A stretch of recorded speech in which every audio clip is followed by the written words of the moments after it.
This disturbing message is for the several million Americans and for anyone else who cares deeply about the future of their country and the planet Earth. The U.S. is in grave danger. Strangely, the peril is not from foreign enemies, but from enemies within. The United States and much of the Western world is ultimately controlled by an unelected, unaccountable cabal. Its apex is the banking and financial cartel, followed by the oil cartel, the CEOs of the largest and most powerful transnational corporations, major intelligence agencies, including the CIA, the FBI, and the NSA, and a major slice of the U.S. military. Their collective power and influence is incalculable. And it is their plan for the U.S. and the rest of us that is so alarming. Their plan is an empire greater in size and power than any empire before it. They call this the New World Order, which, ironically, is the same name Hitler used for the smaller empire he imagined. One sure thing, the New World Order will end all pretense of government of, by, and for the people. It will be a dictatorship of, by, and for a small minority of the rich and privileged elite. Most of my friends, both American and Canadian, tend to agree that the world is in a state of crisis. But very few are aware that the problems are not natural phenomena.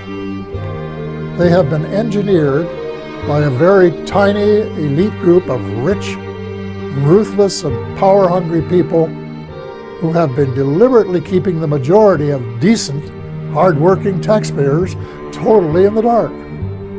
The so-called black budget has never been shown to the public until now.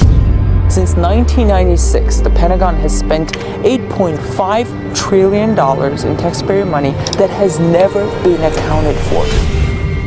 Every year, hundreds of billions of Pentagon dollars go missing, not because of fraud, waste, or abuse, but because U.S. military planners have appropriated it to secretly develop advanced weapons and fund clandestine operations.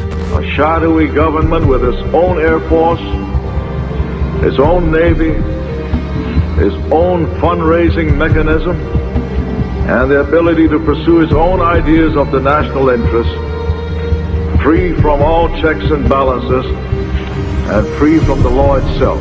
Senator Daniel Inouye is speaking about the Unacknowledged Special Access Programs, or USAPs, an entity that uses taxpayer dollars, but is not beholden to domestic laws. Unacknowledged Special Access Programs are not to be confused with special access programs that are acknowledged. Edward Snowden, for instance, disclosed, among other things, a program called PRISM, but PRISM was acknowledged, meaning the President, Congress, and key members of the intelligence community knew of its existence. USAPs, on the other hand, are small, top-secret compartments whose very existence is not known by anyone outside the compartment. A Department of Defense manual describes USAP as follows, quote, unacknowledged SAPs require a significantly greater degree of protection than acknowledged SAPs. A SAP with protective controls that ensures the existence of the program is not acknowledged, affirmed, or made known to any person not authorized for such information. All aspects, technical, operational, logistical, are handled in an unacknowledged manner.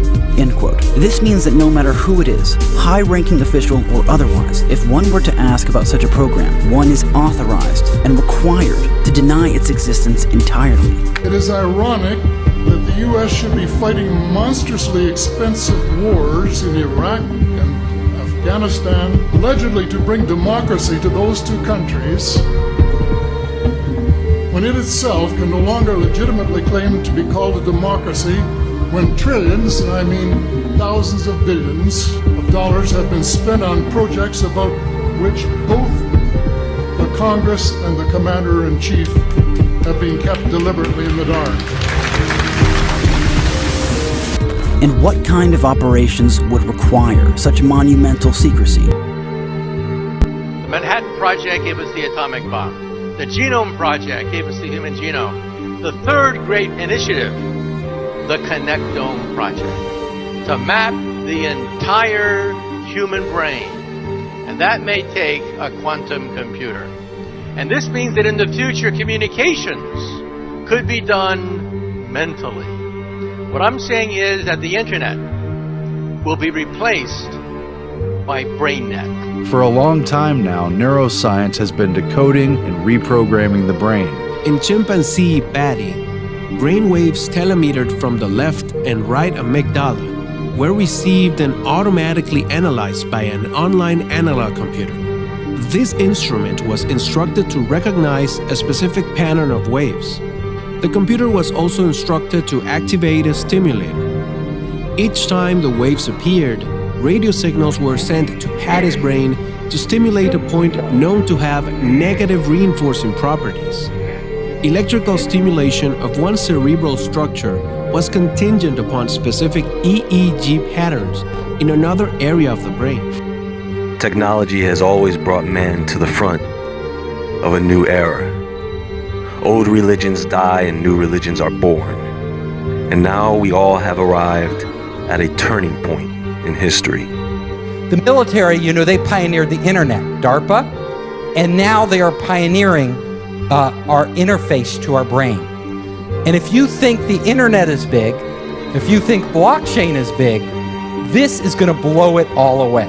Because there's nothing bigger than connecting our minds to the internet. Know the outcome and you see the journey. A new world order. The hardware that's coming out right now, literally as we speak, is going to blow open the doors for this. We're going to get to a whole new level. AI will take over and take our place. Today, people want to kick out this reality and usher in a new reality. A world where you can be who you want, do what you want, to who you want, without the interference or consequence of morality or God. It's a supercomputer that's attacking you. It's like a game of chess. We are entering that world of Neo-Sapiens where there is going to be a reality beyond anything any human being has experienced in the past. There's no need for external hardware. Once we tap into the brain, our minds itself can actually create overlays of AR and VR. It's so seamless, the technology disappears. You know what? I do. Erasing language barriers as we speak. We call it hallucinating, right?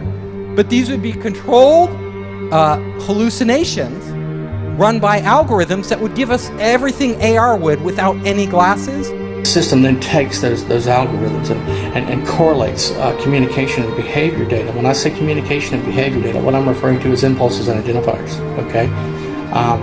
And then that brain activity is then sampled, remotely measured, and then integrated back into RNN data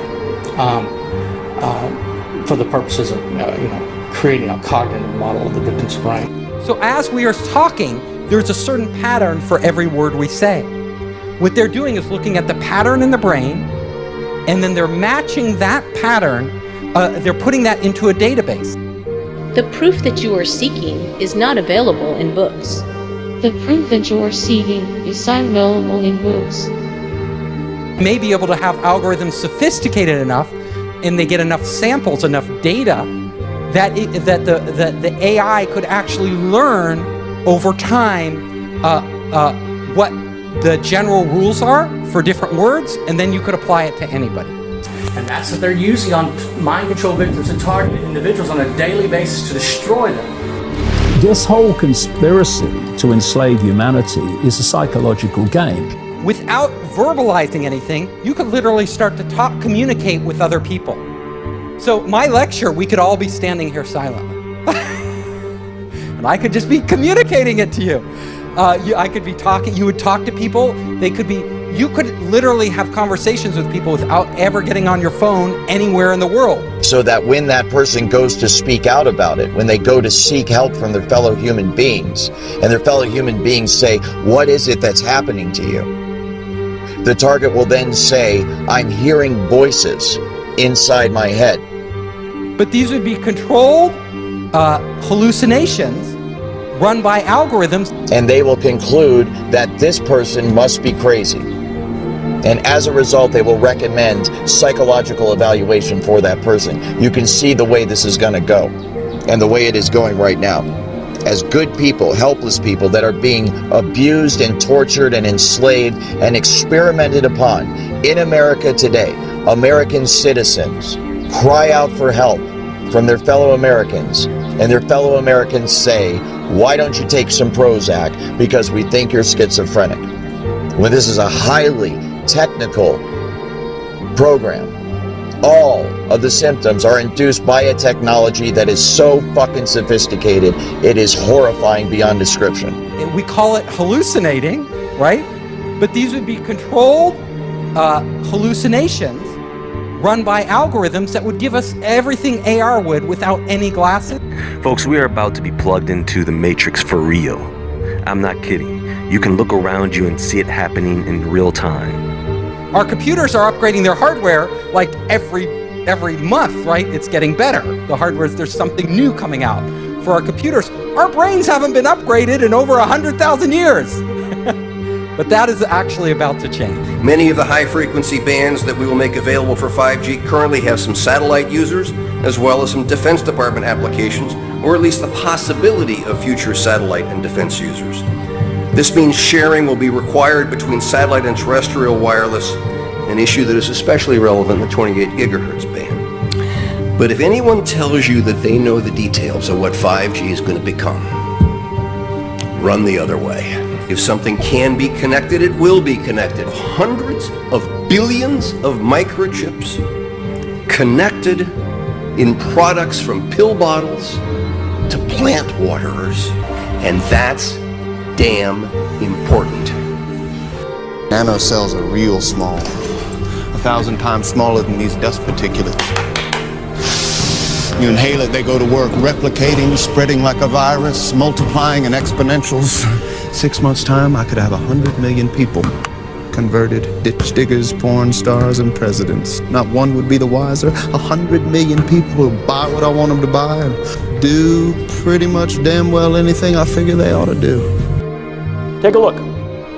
This is the front of my pen. This amount of nanomaterial, if be able to maintain and sustain with regard to its deliverability and aerosolization, could in fact affect all of you. The nanotechnology is in the bodies, the brains of all 318 million Americans. Everyone's infected. They've been spraying the nanotechnology into the hydrosphere for the last 25 years, which filters down into the water supply and the food chain. Once ingested, the nanotech then migrates to the brain and adheres to the neurotransmitters of the victim's brain and begins to speak to and decode those neurotransmitters after it's activated. It can be activated, the nanotechnology, from thousands of miles away using a process called directed energy flashing photons. Okay, they illumine the brain of the victim with photons that read the return training signal. That's how the technology can be activated in a specific target's brain. Okay, so while everyone is infected, not everyone's nanotech and everyone's brain is activated. We have reached a new milestone where 4 billion people are now using the internet. As these smart technologies begin to invade our homes, we are becoming mere nodes in a giant network that we yet but dimly comprehend. Called the Internet of Things, the plan is to create a network that will eventually include every single object on the planet. And as the public is finally becoming aware, such networks provide golden opportunities for corporations and governments alike to collect data and spy on the population. This is not mere conjecture. Before becoming enmeshed in an affair that ultimately derailed his career, former CIA Director David Petraeus bragged openly about how these smart technologies would allow intelligence agencies to spy on everyone in their own homes using their own appliances. Speaking at a summit for In-Q-Tel, the CIA's venture capital firm, Petraeus noted, "Items of interest will be located, identified, monitored, and remotely controlled through technologies such as radio frequency identification, sensor networks, tiny embedded servers, and energy harvesters." In practice, these technologies could lead to rapid integration of data from closed societies and provide near-continuous, persistent monitoring of virtually anywhere we choose. 5G doesn't just connect smartphones. It connects the Internet of Things, anything with a chip in it. Think self-driving cars, smart cities, your body.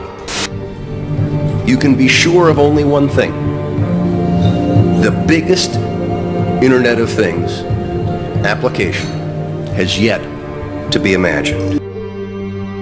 The outcome is that they want to connect the human brain to artificial intelligence, so artificial intelligence becomes human consciousness.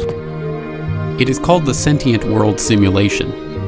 The program's aim, according to its creator, is to be a continuously running, continually updated mirror model of the real world that can be used to predict and evaluate future events and courses of action. In practical terms, that equates to a computer simulation of the entire planet, complete with billions of nodes representing every person on the Earth. Imagine what would happen if we had to link thousands of brains together.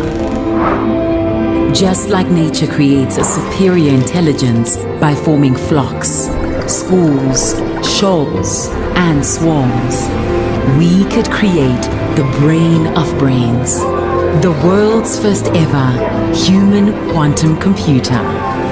Well, what if we told you we already have? What they're going to do is apply this machine to an area that I think is fundamentally important. It's a crux of our future as humans, and that's, can we build machines like us? The types of approaches that people are taking now to build intelligent machines benefit immensely from what this machine that we've built does best. So what this center is about is applying this beautiful new computational idea in the service of trying to make intelligent machines. Your brain is remotely tied, the cerebral cortex is remotely tied to a supercomputer for life. And what happens when we ultimately reverse engineer the brain and develop a machine that has cognitive capability and emotional capability? Before you go, oh, that's the stuff of science fiction. No, it's not. You cannot compromise. You cannot negotiate. You cannot surrender to a computer. It will continue to do what it is programmed to do. Linking brains to machines and creating machine brains. Is that something we can handle? Mind transfer, mind copying, whole brain emulation, etc., for the purposes of training, research, and development. Stuff of science fiction? Nope. It's called the information injection feedback loop. It's bidirectional, so they can upload, download at the speed of light. The system can, the supercomputer can. This information injection feedback loop, this neural link between the victim's brain and the supercomputer. Linking brains to the internet and data clouds that make an unlimited amount of information available to us all the time. Yeah, we can do these kind of things. Your brain is remotely tied, the cerebral cortex is remotely tied to a supercomputer for life, which monitors and manipulates all electromagnetic activity of the victim's brain. A machine that has cognitive capability and emotional capability. Literally uses the first person singular I and tells us how it feels. A real, live, breathing, sensitive, and responsive entity, just like Pinocchio becomes a boy. If I stood before you 3 years ago and I told you this, I'd be like, here's science fiction that should start out with once upon a time. Not science fiction anymore. The ultimate issue, can we handle it? Can we handle the truth that these neuroscientific questions may foster? Can we handle the answers? Can we handle the unknowns? What do we do with that? Is that something we can handle? And even if we can, how are we going to handle it? This is that interesting point where neuroethics becomes NELSI. Neuroethics, legal, and social issues in interaction. And there are many. This is an article from 10 years ago. Sentient World, War Games on the Grandest Scale. The DoD is developing a parallel to planet Earth with billions of individual nodes to reflect every man, woman and child this side of the dividing line between reality and AR. The deep state has merged the quantum computer with the sentient world simulation, and the true reason for all this data collection is to feed it into this AI machine to predict and manipulate the course of humanity. Even now, the sentient world simulation is watching you learn about it, and inside its intelligent mind is creating a second you, running different scenarios against you to see how you react. Patent number 6 6011991, remote brain computer interface, neural monitoring. This invention relates to a system and method where brain activity of a particular individual is monitored and transmitted in a wireless manner, i.e. via satellite, from the location of the individual to a remote location so that the brain activity can be computer analyzed at the remote location, thereby enabling the computer and/or individuals at the remote location to determine what the monitored individual was thinking or wishing to communicate. In certain embodiments, this invention relates to the analysis of brain waves or brain activity and/or to the remote firing of select brain nodes in order to produce a predetermined effect on the individual. They can not only monitor your thoughts, but they can modify your behavior remotely. Yes, we can absolutely yoke brains to machines to create these interfaces. There's a brand new DARPA project that starts this month called NESD, Neural Engineering Systems Designs. The colloquial name for that is the cortical modem. Implants in the brain that allow real-time input and output from the brain remotely. Perhaps no other area of the brain sciences has been so contemporarily provocative. The ability to peer into the living brain in real time, not just to assess its structure, but to assess its function, using ever-increasing techniques that are sophisticated to engage the granularity of the fineness of what's happening at a variety of levels, from the gross to the very local. To see what brain areas are differentially active under different conditions of thought, emotion, behavior.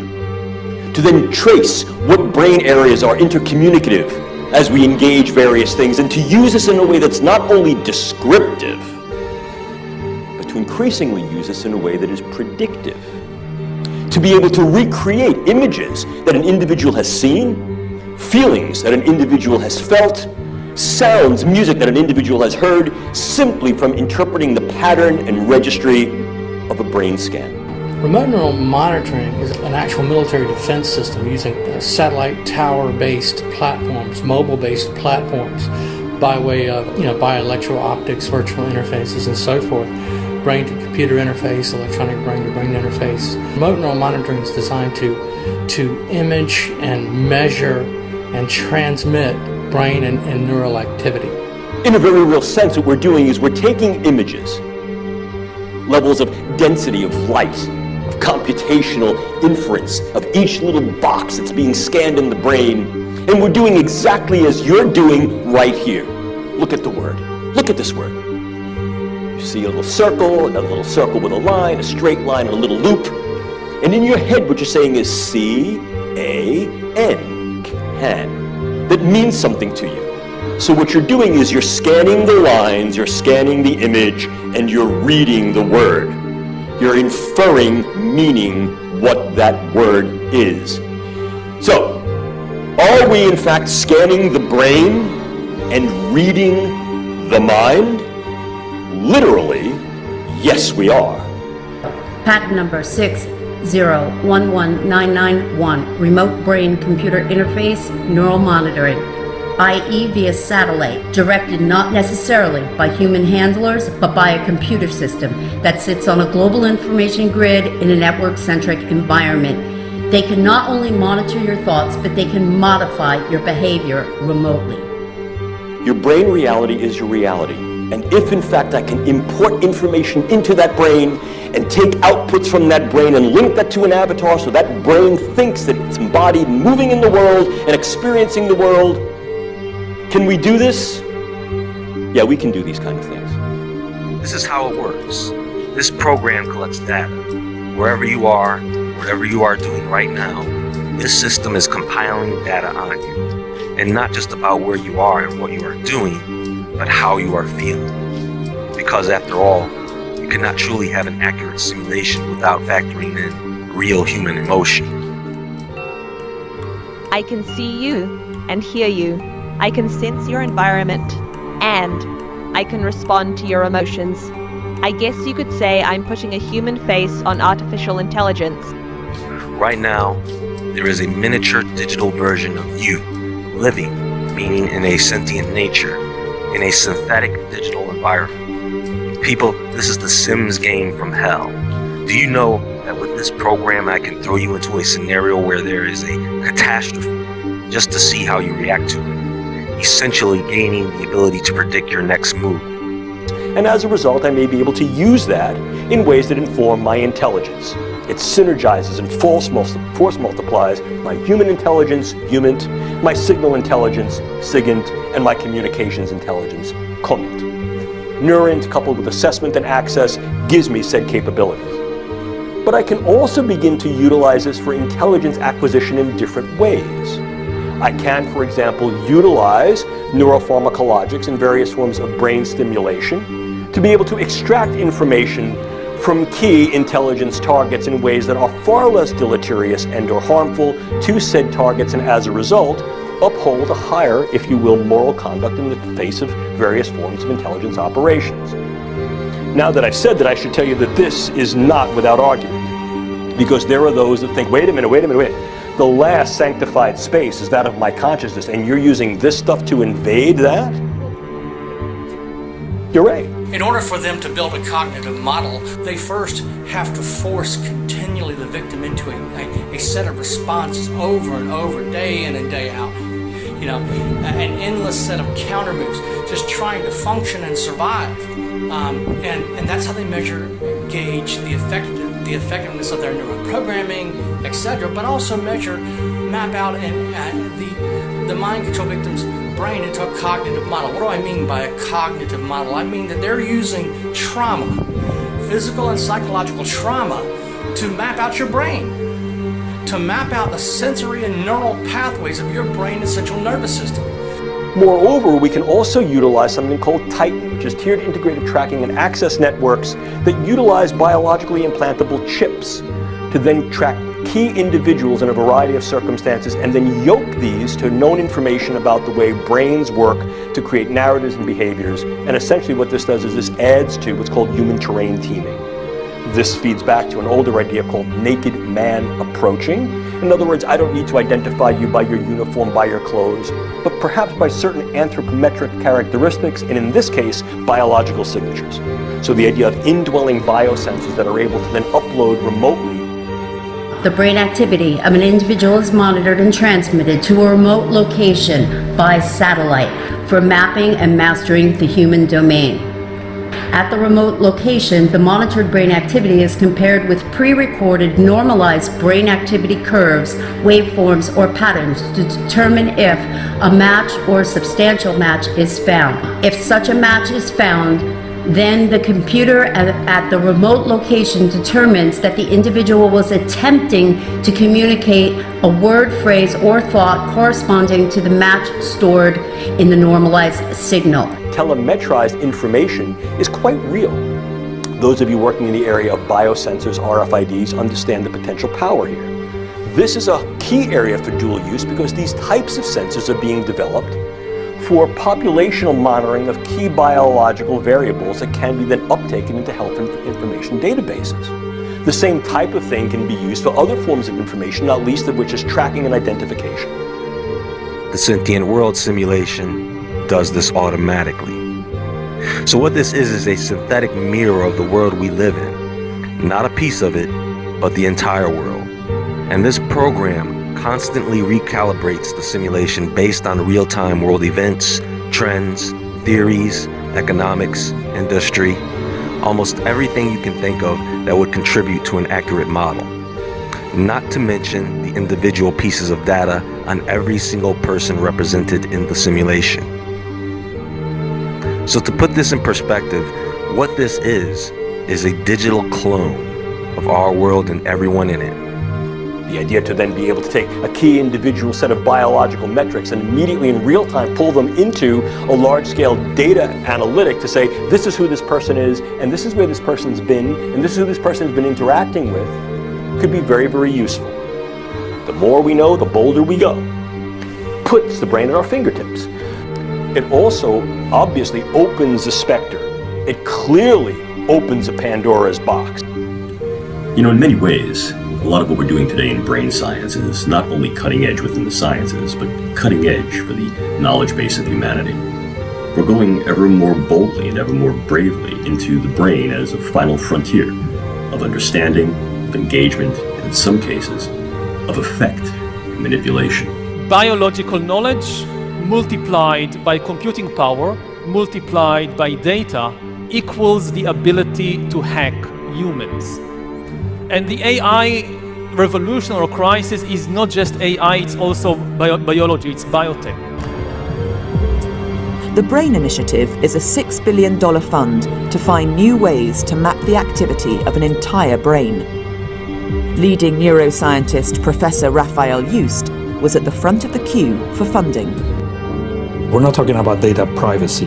This is much worse. We're talking about the content of your mind. And maybe I'll explain what it means, the ability to hack humans, to create an algorithm that understands me better than I understand myself, and can therefore manipulate me, enhance me, or replace me. The goal of the BRAIN Initiative is precisely to build methods to read and manipulate the activity of neural circuits. I'm a former naval officer. I'm a graduate of the United States Naval Academy. I have a degree in control systems engineering. I worked as a surface warfare officer in electronics warfare and nuclear engineering jobs. While I was in the service, I found out there's an ongoing, non-consensual human experiment, and it's testing a human-machine interface weapon. And of course, part of that program is Obama's BRAIN Initiative, a multi-billion-dollar program. DARPA's got a huge chunk of that. $1 billion to map the brain. But you see, once you map the brain, then you can begin to connect the mind to computers. The new program is called Neural Engineering System Design, or NESD, which aims to develop an implantable neural interface connecting humans directly to computers. Philip Elvelda, NESD manager for DARPA, said its goal was to upgrade the tools that we have to really open the channel between the human brain and modern electronics. At the moment, human-computer interfaces are able to connect between 100 and 1,000 brain neurons to a machine at a time. DARPA aims to refine this technology to connect individual neurons. This would give much finer control, reduce noise, and speed up communications between a human and a computer.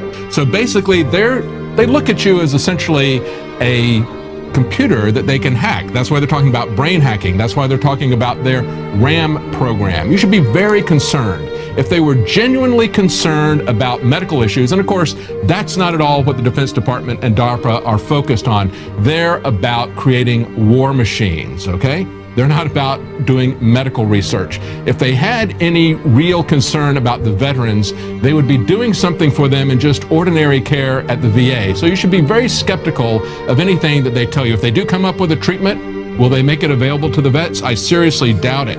They're always saying they're going to do that. We should remember the history of what they did to World War II veterans with PTSD. They gave them lobotomies.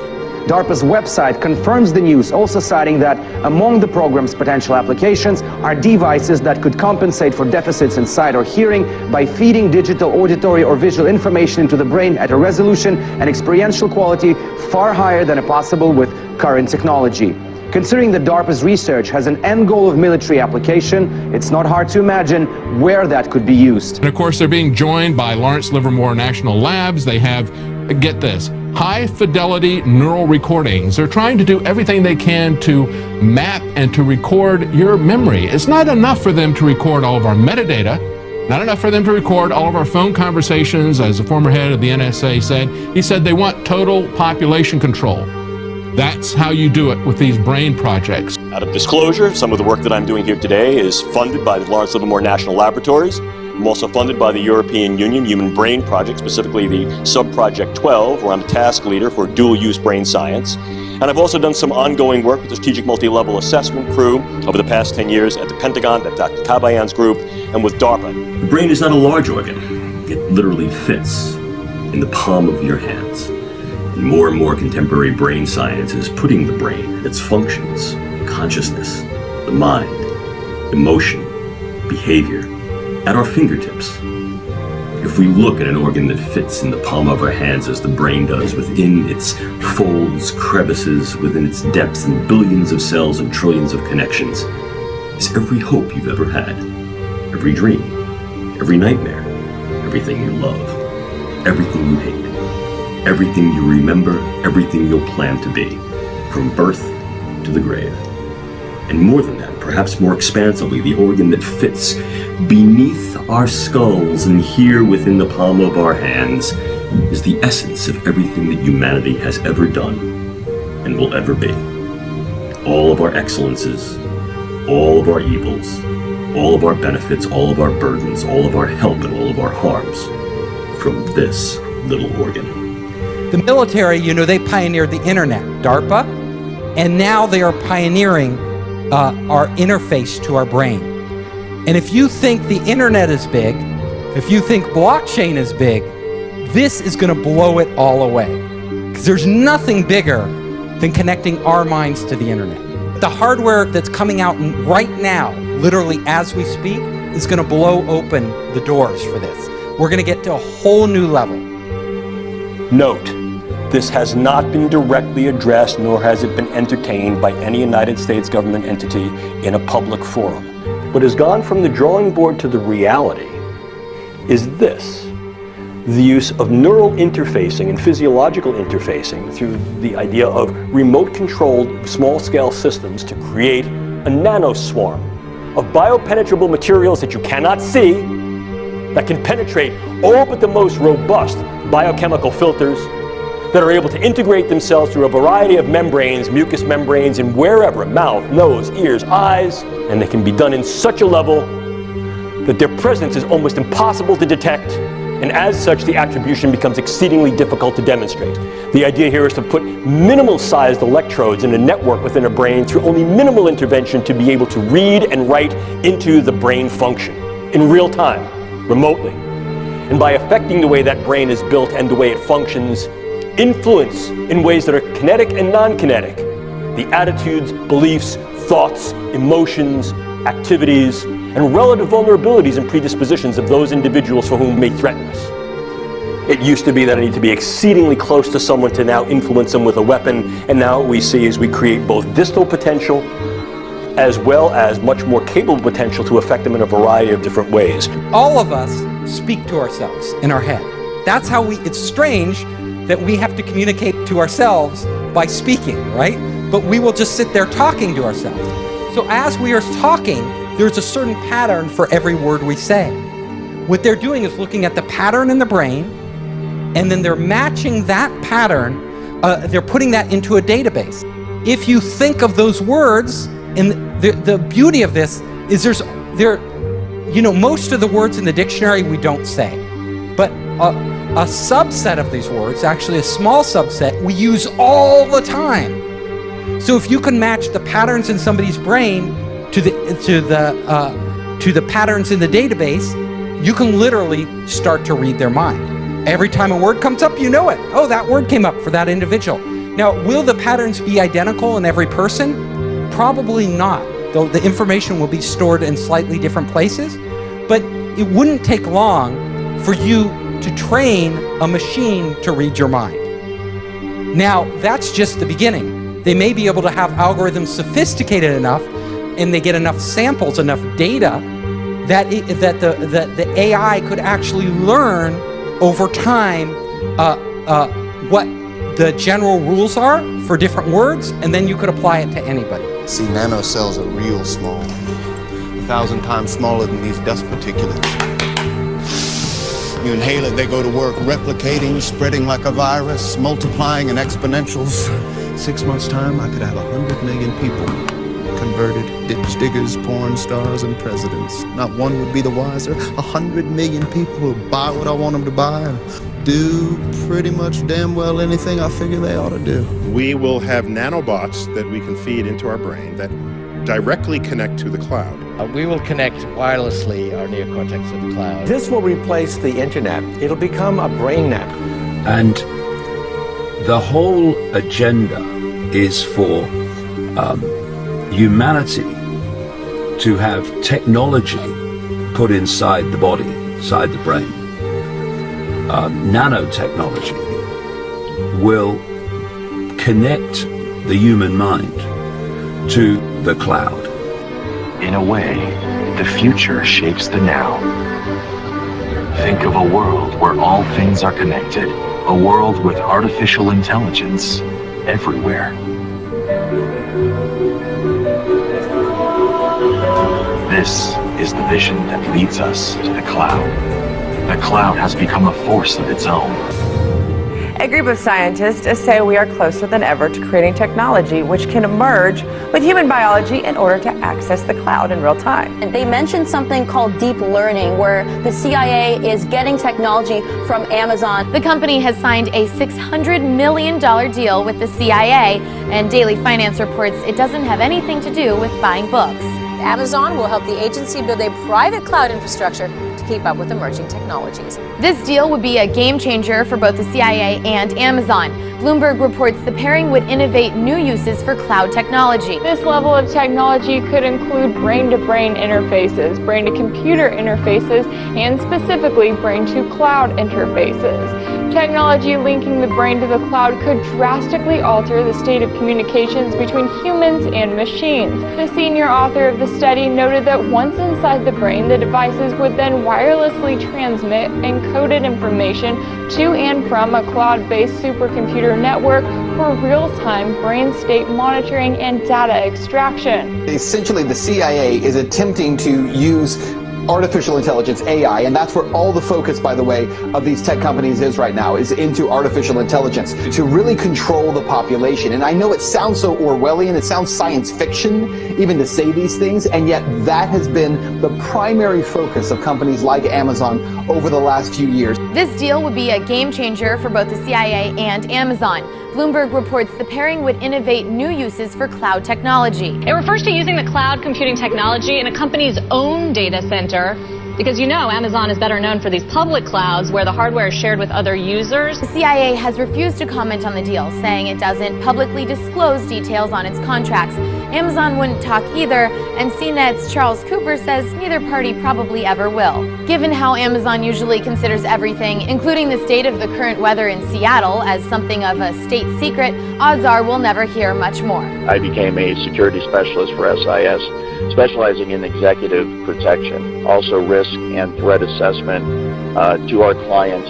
Our clients are the companies or the individuals that we contract out with and provide services for. And it was in that context that I became aware of what I describe as a social engineering program and a research and development program that was being carried out by SIS and our client in Seattle, the Amazon Corporation. And I later learned that they were indeed experimenting with, when I say experimenting, voice-to-skull, hive mind, behavior modification technology that is frequency-based and directed at a targeted individual to basically control their entire person. Once you have connected the targeted individual with the frequency and they resonate together, then you have a perfect avenue upon which to send and receive information back and forth. And that's exactly how they manipulate someone's thoughts. They send voices into someone's head. They manipulate their emotions. They manipulate their behavior. And then that's also how they receive back from the individual in real time the vital signs, the emotions, the thoughts, what the person's seeing, what the person's hearing. And then all that information, of course, is rendered on a computer elsewhere via software, and it can be monitored and tracked in real time. The next thing that is really interesting is, everybody's talking about augmented reality and VR right now. If you've taken any drugs like LSD, suddenly it becomes real, right? Our minds are actually doing AR or VR, right? Putting dragons in the room and creating like all this stuff. We're able to, the point is, we are able to do that with our brains as they exist right now. So there's no need for external hardware. Once we tap into the brain, our minds itself can actually create overlays of AR and VR. If we have algorithms that stimulate the right things and give it the right data, we could literally see a screen pop up. We call it hallucinating, right? But these would be controlled hallucinations run by algorithms that would give us everything AR would without any glasses, without any contact lenses. This technology can be used to beam images and even motion pictures into one's brain. Images and motion pictures that are so realistic that you think you're actually watching a movie or seeing something in reality. It's like a virtual reality 3D rendering that takes place within the target's mind. Let's imagine that we could take our brain out of our body and keep it alive in a glass box. Then let's get a computer filled with information related to a particular setting, such as image, sound, and smell.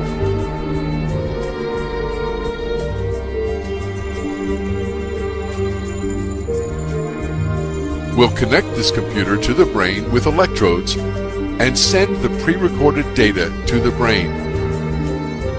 As our brain receives these signals, it will see and live the setting that the computer is transmitting. We could also send signals to the brain from this computer about our own image. For example, we could send the electrical information, such as the sight, hearing, and touch, that we would experience while sitting at a desk. Our brain would perceive that we were a businessman sitting in his office. This imaginary world would continue as long as the information kept coming from the computer, and we would never realize that we were actually a brain sitting in a glass box.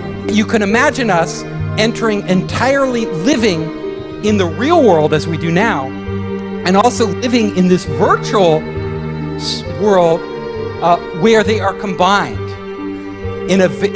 right inside our minds. Now, our minds are so amazing, because did you know, when you are looking at me now, when you look at me now, that what you are seeing is not really me. Now, what you are, your eyes are not, your brain, it's not like a video camera. You're not getting a video feed. What you are doing is you are getting a sense of the room, and your brain is recreating it in your head. So even the reality, and if you read enough books on the brain, which I've read way too many, you will understand that our minds are actually creating reality. And a lot of times, you know, you'll look and you'll see something, and then you'll look again and it'll be a little different, the color or something else. It's because your brain is always changing it based on what it expects to be there. And that's because it's slow. Things are slow. Getting information in and out is slow, and your brain needs to react quickly. And it requires a lot of processing power. So your brain is actually fudging it to make, you know, vision requires a lot more processing power than audio, than hearing. So your brain, like what you hear is closer to reality than what you see, because your brain is filling in all the gaps between what is there, in reality, and what your brain expects to be there. So my point is that as this technology emerges, we will be creating our own new realities. So there will be a reality, like what we all live in now is the reality of being these bodies that have been around, you know, that evolved over millions of years and, you know, have been the same for over 100,000 years. We are entering that world of Neo-Sapiens where there is going to be a reality beyond anything any human being has experienced in the past. Patent number 6011991, remote brain computer interface neural monitoring, i.e. via satellite, directed not necessarily by human handlers, but by a computer system that sits on a global information grid in a network-centric environment. They can not only monitor your thoughts, but they can modify your behavior remotely. If our brains are connected to the internet, and if our brains are all connected, all of us connected, I could literally go into your head and see through your eyes. So all of a sudden, like for a day, like, you know, a lot of us, because you're entrepreneurs, think it would be cool to go inside Elon Musk's head for a day and walk around. Well, Elon Musk may allow people to get that feed and literally live through what he sees. This technology can also tap into the optical nerve of the target and the auditory system of the target, so that those monitoring the target can see what the target is seeing and hear what the target is hearing.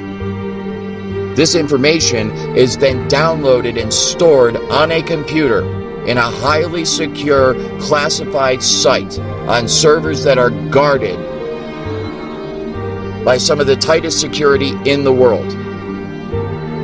This results in the individual's entire day, everything they see, everything they hear, everything they experience, and everything they feel being recorded till the end of time. If you're looking at connecting our brains to the internet, one of the things we'll be able to do is we'll be to outsource functions of our brain. So we'll be able to outsource, we'll be able to upload our memories to the cloud. So let's say you don't want to, you want that memory forever, right? You're like, it's automatically probably being stored in the cloud for you without you thinking about it. Just like these automatic backups on your computer, you know? Everything, there's a copy and there's redundancy and there's like many versions. I was previously at the Institute for Neurocomputation at UCSD, as well as with a number of members of my team, and we were focusing really on brain-computer interfaces and on advanced methods for neural state decoding to interpret the signals that come out of our brains and relate them to behavior and cognition. So we provide a RESTful API framework.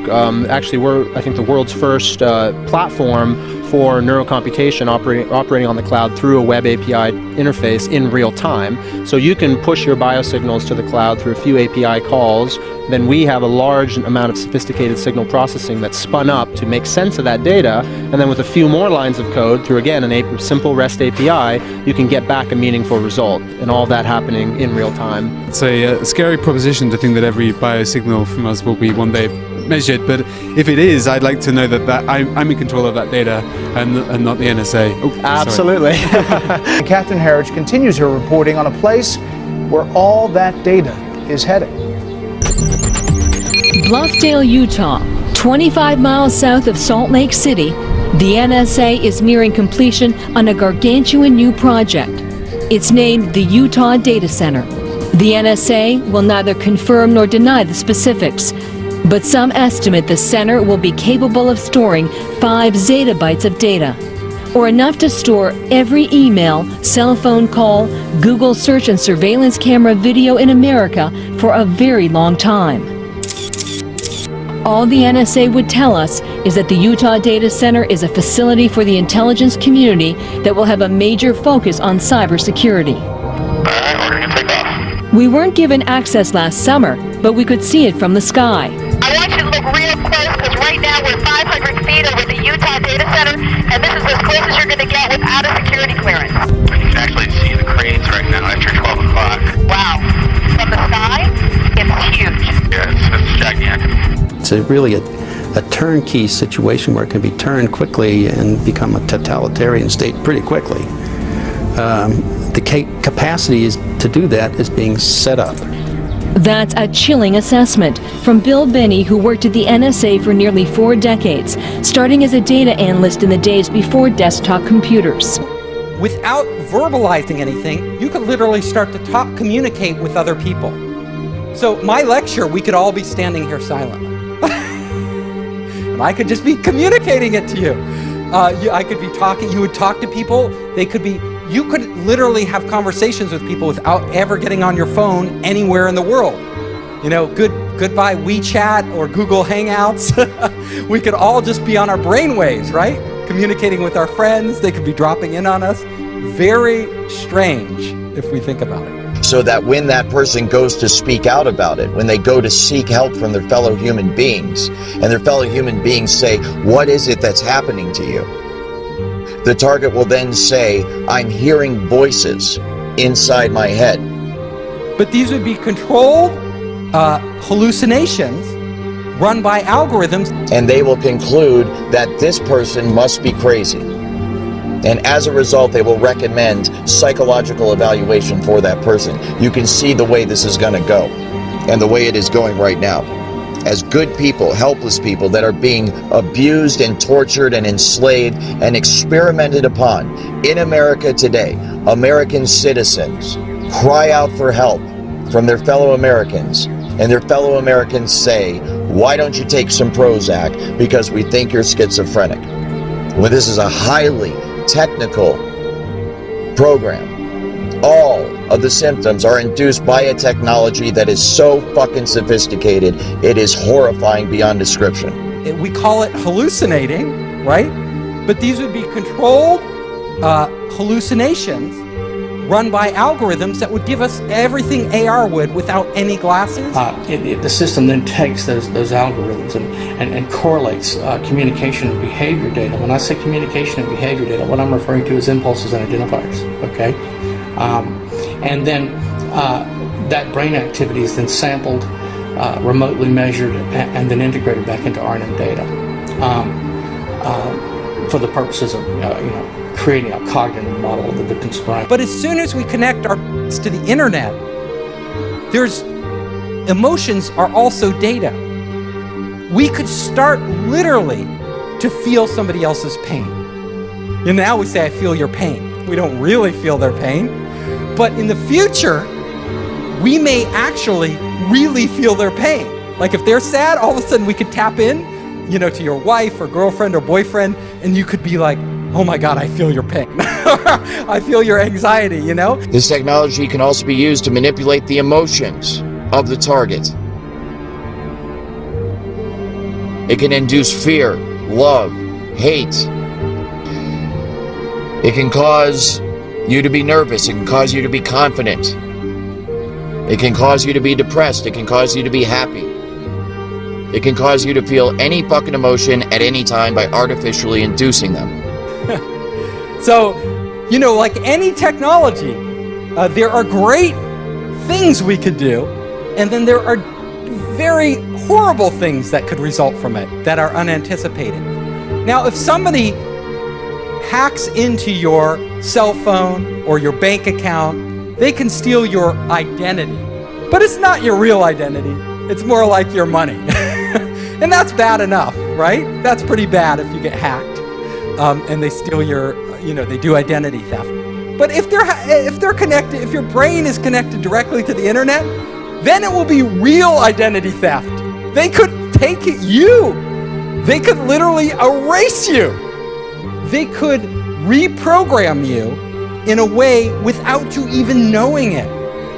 So you think you're in control of your own will, but it's actually somebody else. It can literally stop your own thoughts from happening and replace them with other thoughts by sending thoughts to your head. And it's so sophisticated that you cannot tell where these thoughts are coming from. There's no way to discern that they're coming from somewhere other than your own mind. So you can imagine how bad this would be for people that don't even realize this technology exists. And they're having these thoughts, which they think are spontaneous, because being under the influence of this technology now, kind of having been on both sides of it, I am just amazed at the way it works. And I know that the thoughts that they beam into your head originate from the exact same place in your mind that your own natural thoughts originate from. So if I didn't know I was under the influence of this technology, then I would have no idea that anyone was influencing my thoughts at all. And that's exactly what it can be used for. It can be used to sway people in terms of their opinion, to make them go along with a certain agenda. It can be used to turn groups of people or individuals against each other for whatever purpose. And who do we trust with this technology? Well, apparently not Mark Zuckerberg. He didn't do that good a job at protecting our data. Do we trust a government? Do we trust Donald Trump? Who do we trust? Yeah, decentralized, a blockchain, right? You're going to have technology that protects us. Technology which really doesn't exist today, and it has to be so foolproof, and we have to have so much faith in it that we're willing to open up our brains to that potential of being hacked. So my final slide here is that, our future could go two ways, right? We could literally create heaven on earth. So we are all one giant being, and we are all working in unison, and we are experiencing these amazing things. Or it could be hell, where there's some evil AI or evil people controlling everything we do, and we're more like zombies, where we don't even know it. Like we think we're free, and we're not actually free. One of the things I'm concerned about is the technology as it's being researched and developed in Seattle utilizes emotion manipulation and behavior manipulation without the game stalking and without the voice to skull aspects. And so this use of the technology can be done very covertly to the point where the person it's being used against will not know that this technology is being used against them. And that is one of my main concerns and one of the reasons why I want to bring more light to this technology and to this issue, because this technology could potentially be being used against tens to hundreds of millions of Americans every day. I've mentioned in some of my podcasts how there are field effects where they will not direct this technology at an individual, but create a general field of frequency in a geographical area so that everybody that within that geographical area is feeling the effects of the technology. It's more of a general application of the technology instead of an individual specific application of the technology. But when you consider that use of it and the fact that it is used for emotion and thought and behavior modification, then we could potentially be looking at many, many millions of people across the country that are under the influence of the technology today, right now. It's going to be very hard to stop. It is going to be very hard to stop. Think about it. You know, it's sort of a one-way path. I've never seen humanity roll back technology. What we can do is control it. So like with nuclear weapons, we've barely kept those in control, you know? With other weapons, not so much, like chemical weapons. But we need to start talking about this now. Every single man, woman, and child in the United States of America will be under the influence of this technology. And as you can see going forward, what's going to happen is a dividing line is going to be drawn in America. And it's not going to be Democrat or Republican or black and white, rich, poor, you know, Jew, Gentile, religious differences, whatever it is. It's going to be based on who is on the right and the wrong side of this technology, who is on the right and the wrong side of this program. And so if you are not a part of this program, then there is a very real risk that you are going to become a full-blown 24/7 targeted individual. And this technology at that point, when it is nationwide, will be used by automated computers, supercomputer software programming that will manipulate the emotions and behavior and the thoughts of everybody in the United States of America. And it can all be done remotely. It's very much like the microchip kind of tracking the New World Order, this entire, control grid that's supposed to be rolled out against the American people someday. And I'm here to tell you that it's already here.